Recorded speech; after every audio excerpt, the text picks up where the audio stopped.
Hi friends, D block 2022లో తమిళ్లో release అయిన ఈ సినిమాని 2024లో ఈటీవీ విన్లో తెలుగు డబ్బింగ్లో రిలీజ్ చేశారు. ఈ సినిమా స్టోరీ ఏంటో ఇప్పుడు చూద్దాం. ఒక అడవిలో పెట్టిన ఇంజనీరింగ్ కాలేజీలో కొంతమంది అమ్మాయిలు హత్యకు గురవుతూ ఉంటారు.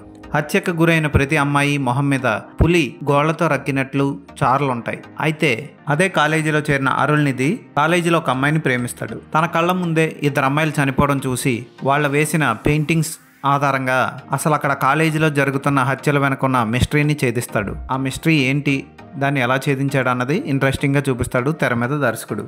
విజయ్ కుమార్ రాజేంద్రన్ దర్శకత్వం వహించాడు ఈ సినిమాకి. సినిమాని ఫస్ట్ హాఫ్లో కొంతవరకు అనవసర సన్నివేశాలు, కాలేజీ సన్నివేశాలు, బజ్జీలు వేసుకోవడం, బజ్జీల మీద ఉమ్మేసి సీనియర్స్ని ర్యాగింగ్ చేయడం, హీరో తన రూమ్మేట్స్తో కలిసి సరదాగా గడిపే క్షణాలు, ఇటువంటి సీన్లతో నడిపేస్తాడు. అయితే సెకండ్ హాఫ్ అంతా ఇంట్రెస్టింగ్గా సాగుతుంది.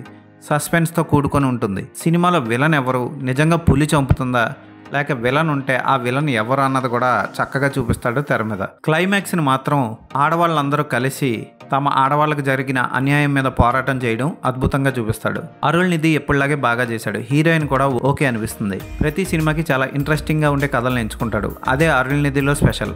ఈ సినిమా కూడా అలాగే ఉంటుంది. కాకపోతే దర్శకుడు సినిమా ప్రారంభమైన చాలాసేపటి వరకు కథలోకి వెళ్ళడు. కానీ కథలోకి వెళ్ళిన తర్వాత ఇంట్రెస్టింగ్గా సాగుతుంది. పర్వాలేదు అనిపిస్తుంది. థ్రిల్లర్. సీరియల్ హత్యల వెనక ఉన్న మోటో కూడా ఓకే అనిపిస్తుంది, బాగుంది అనిపిస్తుంది. హీరో ఫ్రెండ్స్తో చేసే సన్నివేశాలు పర్వాలేదు అనిపిస్తాయి, అంతగా నవ్వు రావు. ఉన్న ఒక్క పాట కూడా అంత గొప్పగా ఉండదు. ఫోటోగ్రఫీ బాగుంటుంది.